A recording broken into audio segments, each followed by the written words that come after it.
A graça e a paz, pastor Luiz Roberto. Nós estaremos dando continuidade à teologia do obreiro, né? E hoje nós vamos dar continuidade ao nosso estudo dentro da chamada pessoal e específica, tá?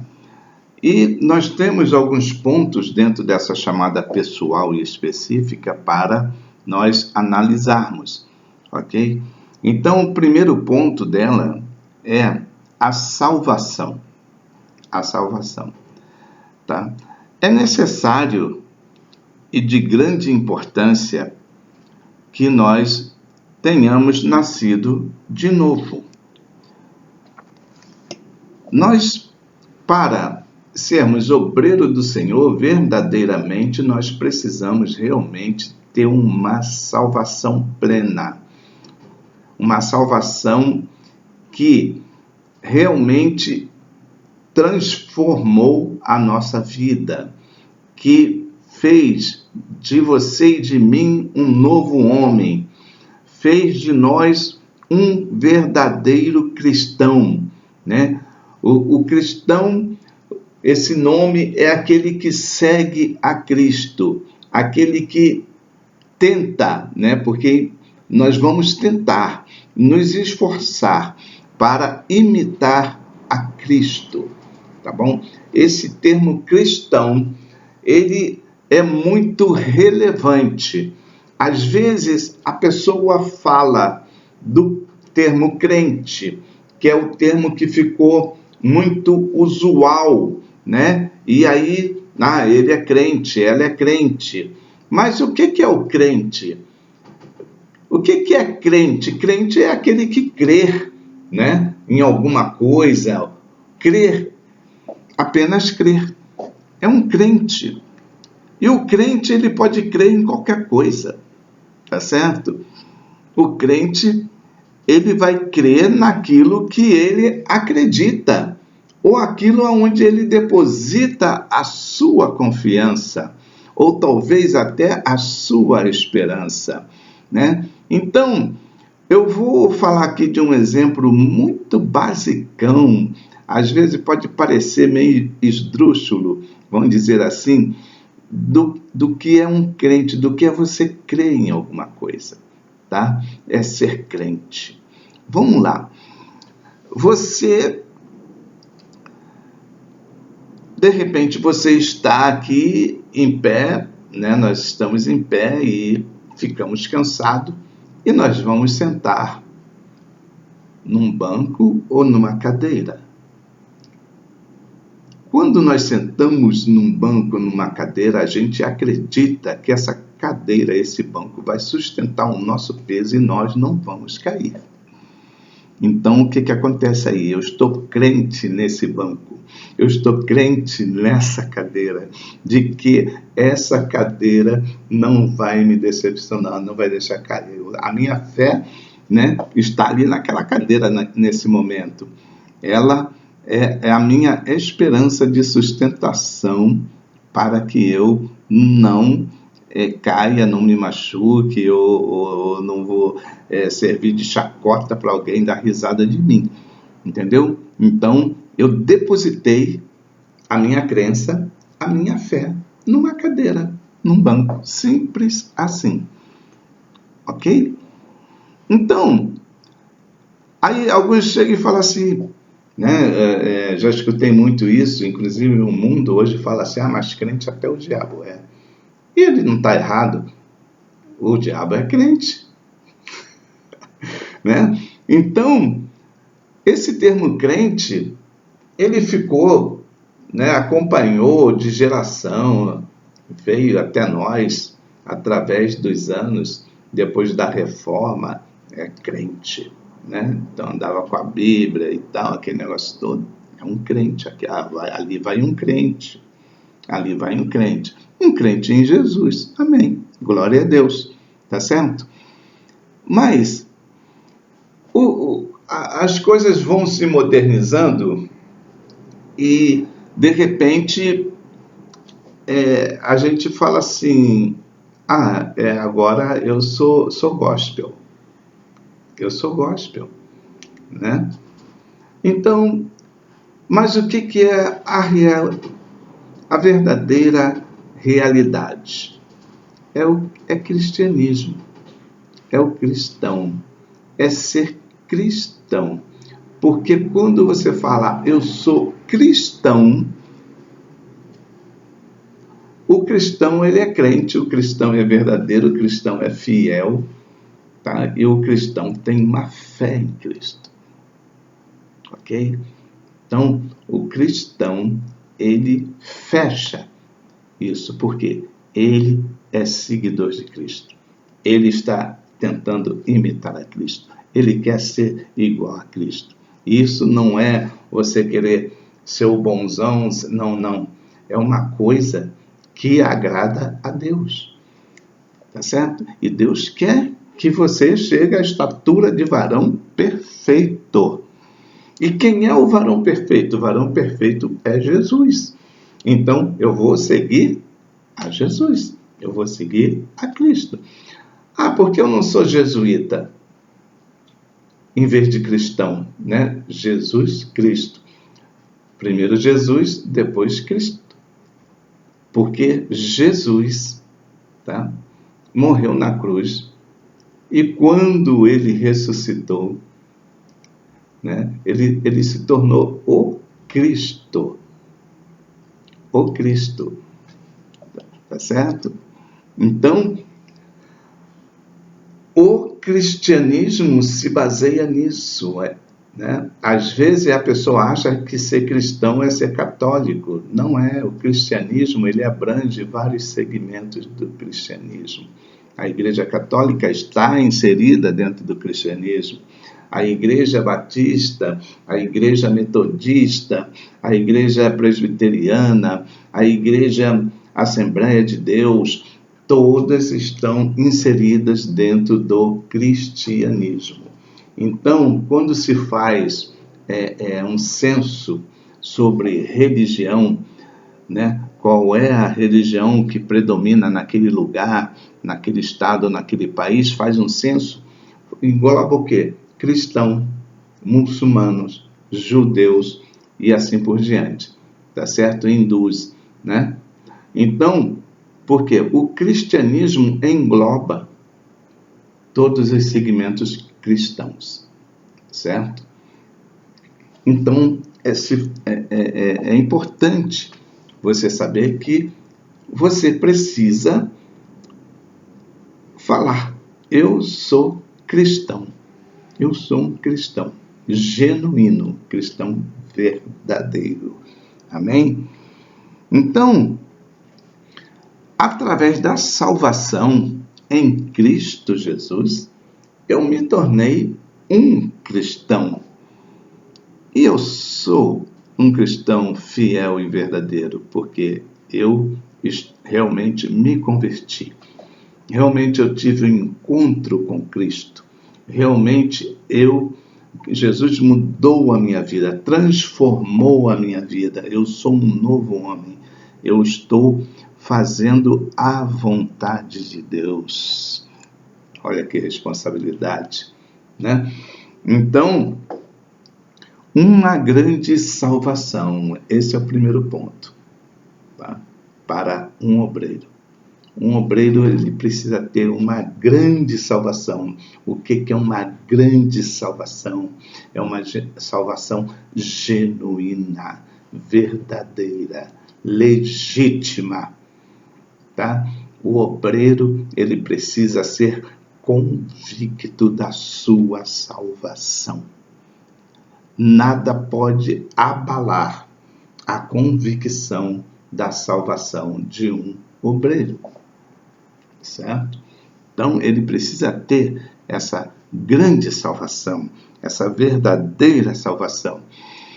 Ah, mas eu já vi pessoas até que são pastores, né, são líderes religiosos, sacerdotes e tal, mas eles não parecem que são salvos, né? Que tem uma salvação plena, não parece, não condiz com a verdade bíblica. E pode haver alguns até enganadores. É claro que pode, a própria Bíblia nos relata isso, nos alerta sobre essas coisas, ok? Então, muitas vezes, alguns estão à frente de um ministério, né? Ou à frente de uma denominação, à frente de uma igreja, mas não são verdadeiros. Isso pode acontecer, tá?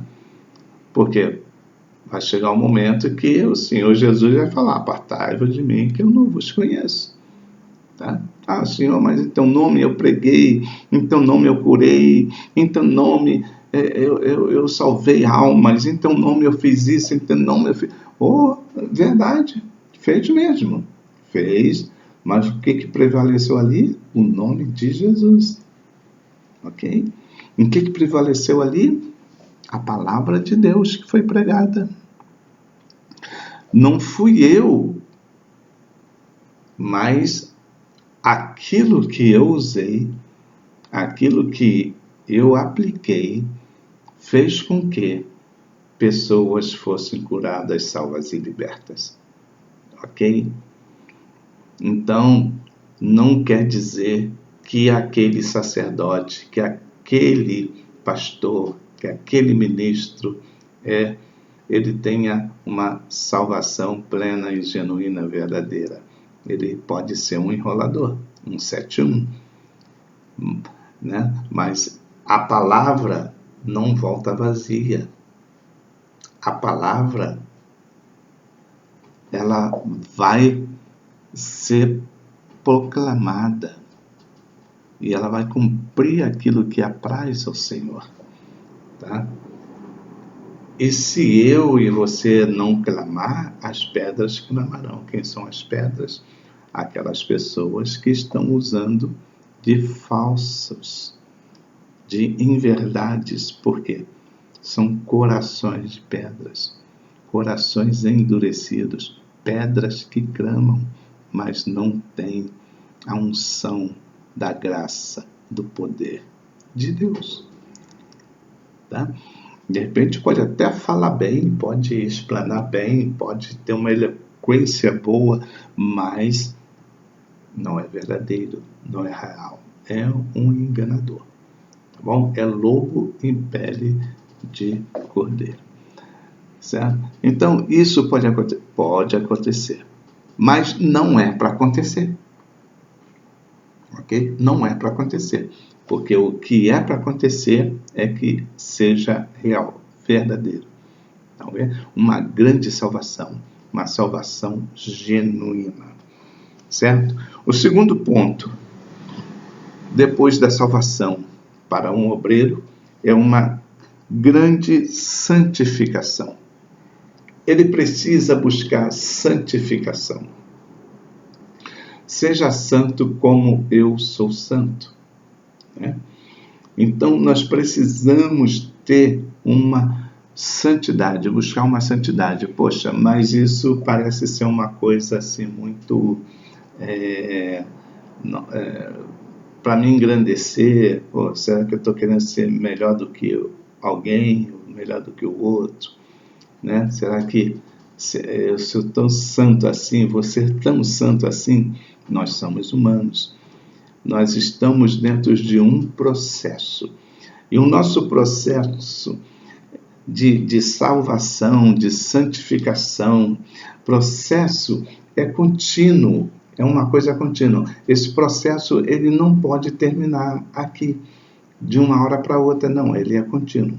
É um processo, é uma coisa, depois vem outra, uma coisa vem outra, é um processo, vai caminhando. É o processo de santificação, tá? Então, eu vou ser santo. E como? De que maneira eu vou ser santo? Abrindo mão dos meus desejos, abrindo mão das minhas vontades, abrindo mão das coisas erradas que eu fazia, abrindo mão, né, das palavras torpes, abrindo mão dos maus tratos com a minha esposa, com meus filhos, né, com as pessoas, com os idosos, né? Abrindo mão com a falta de respeito com o próximo, né? Então, tudo isso, quando você vai deixando isso é um processo de santificação. E tem muita gente que procura se santificar diferente disso, sabe? Aí quer ir para o monte, não sei qual é a frequência, às vezes, que muitas pessoas vão 2, 3 vezes na semana no monte, ou toda sexta-feira e tal, e vai lá e ora, né? E jejua, aquela coisa toda. Estou buscando santidade. Só que muitas das vezes ele sai dali e chega em casa, a mulher não aguenta. Desculpa. A mulher não aguenta o obreiro. Meu Deus, por quê? Ai, Senhor. Eu vou dar um pause aqui, vou pegar uma água aqui.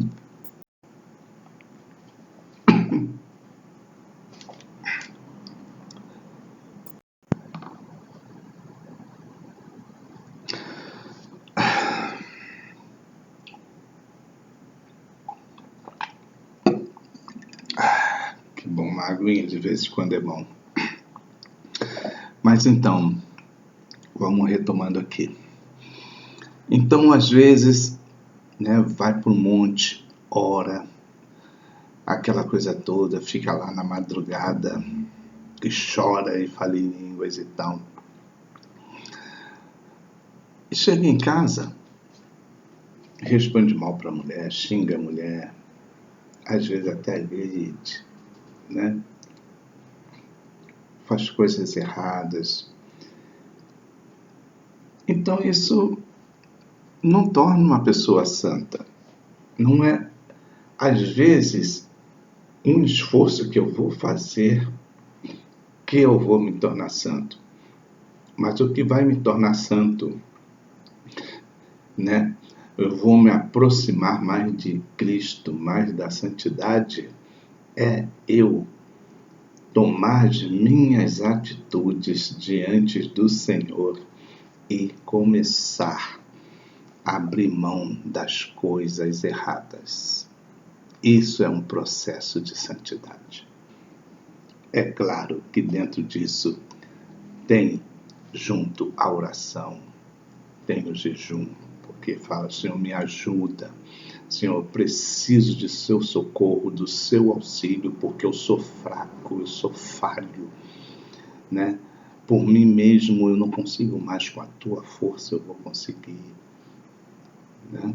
Então, o obreiro ele precisa se derramar diante do Senhor, e cada vez que ele se derrama, ele vai abrindo mão, ele vai tirando, ele vai limpando, né?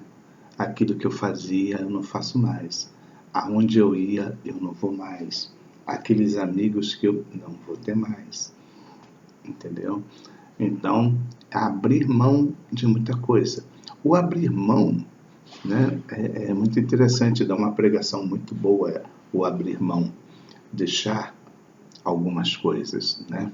Porque dentro de um relacionamento, inclusive de marido e mulher, é um processo constante também de abrir mão, de deixar algumas coisas, tá? Porque se eu quero fazê-la feliz, eu tenho que abrir mão de alguma coisa para fazê-la feliz, para que assim também.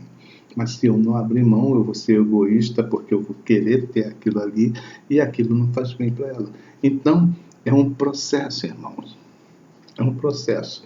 A sabedoria do homem, a maturidade do homem, de Deus, né? Ele precisa buscar no Senhor para estar crescendo espiritualmente, crescendo verdadeiramente, crescer em espírito e em verdade diante do Senhor e diante da igreja, diante dos irmãos, né? As pessoas precisam ver no obreiro e ter uma confiabilidade nele, confiar nele. Falar, poxa, esse homem é um homem de Deus. Mas ele não é homem de Deus porque fica pulando lá. Não, ele é homem de Deus porque ele é um exemplo. Entendeu? Ele é um exemplo. Então, o exemplo é que vai dizer quem você é. Quem você é. Inclusive diante da igreja. Quem você é. O obreiro precisa ter uma imagem que transmita confiança. Então, uma grande santificação. Agora, além de uma grande salvação e uma grande santificação, nós precisamos também ter uma grande compaixão. Compaixão, né? Isso também é muito importante, porque o obreiro sem compaixão é como uma árvore que não dá fruto. O obreiro sem compaixão é uma árvore que não dá fruto. O que é compaixão? O que é você ter compaixão de alguém? É você se transpor para o lugar daquela pessoa. Sentir o que aquela pessoa está sentindo. Né? Tentar sentir o que aquela pessoa está passando. Isso é compaixão. Quando o homem de Deus que não tem compaixão, ele não vai se identificar com amor ao próximo, porque ele vai ser um egoísta, entendeu? Ele não tem compaixão, ele não tem empatia pelo outro. Tá se usando muito esse termo agora, empatia, né? Aquilo que, né, aproxima, aquilo que faz sentir, aquilo que você percebe, aquilo que você, né, está envolvido naquela situação. Então, essa empatia é se colocar, é a compaixão, é se colocar no lugar do outro, saber o que o outro está sentindo, o que o outro precisa, por que ele está ali, né? Então, Jesus tinha essa compaixão enorme. Quando ele via uma situação, alguém numa situação, ele já se colocava na situação da pessoa. E quando você se coloca na situação da pessoa, você sabe da necessidade e aí você vai tomar uma atitude para ajudá-la, para socorrê-la, para auxiliá-la, né, naquilo que for possível, naquilo que faz necessário. Alguma coisa precisa ser feita, tá? E geralmente, às vezes, a pessoa é impossibilitada até de fazer, mas você pode recorrer a outros, você pode buscar recursos de outras formas, né? Por quê? Porque você tem uma compaixão, uma grande compaixão. O obreiro precisa ter compaixão, ok? Não esqueça isso. Então vamos gravando aí, né? Uma grande salvação, uma grande santificação e uma grande compaixão. Os 3 pontos até agora, certo? Vamos caminhar. E também, depois desses 3 pontos, aí vem uma grande comissão. Aqueles a quem Deus chama precisam ter consciência que a obra que lhes é confiada é não só uma incumbência, não é só uma incumbência, mas uma grande incumbência. Pelo exemplo, nesse sentido, nos é oferecido pela vida de Neemias, um grande líder de Israel, né? Convidado por Sanbalat, Tobias e Gesem a deixar as suas atividades relacionadas à restauração das muralhas arruinadas da cidade de Jerusalém, Neemias respondeu simples e decididamente: estou fazendo grande obra porque cessaria a obra enquanto eu a deixasse e fosse ter convosco. Sabe? Então, Neemias está falando assim, aquela incumbência que Deus confiou, que Deus determinou para mim, é isso que eu vou fazer.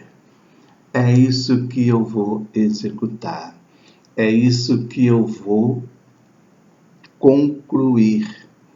Tá certo? E não tem nada que vai me tirar de dentro desse processo, desse caminho, enquanto eu não terminar a missão que me foi confiada pelo Senhor. Ok? Esse precisa ser o pensamento do obreiro, quando ele é comissionado a fazer determinada coisa, quando ele tem uma missão dada por Deus, uma grande comissão, certo? Então ele precisa ter o seu foco firmado até a conclusão final.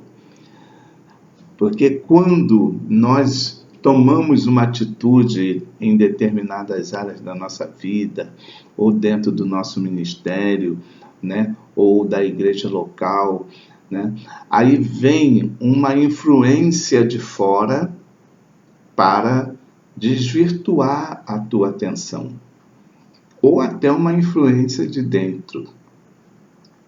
Então, o obreiro, né, ele tem que ter essa sensibilidade, essa visão, para que ele não seja atingido por coisas que vai prejudicar a sua grande comissão.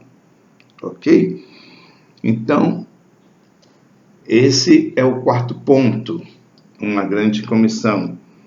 Agora, o quinto ponto, uma grande determinação.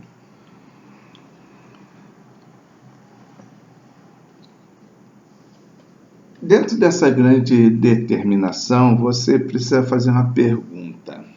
Como você vê o que você faz? Como você tem visto aquilo que você tem feito? Né?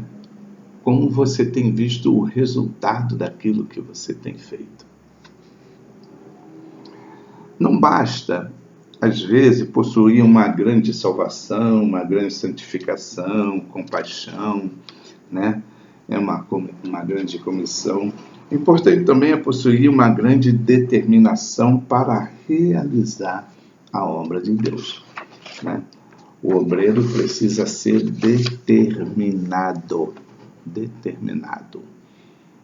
para uma obra determinante. Olha só que legal.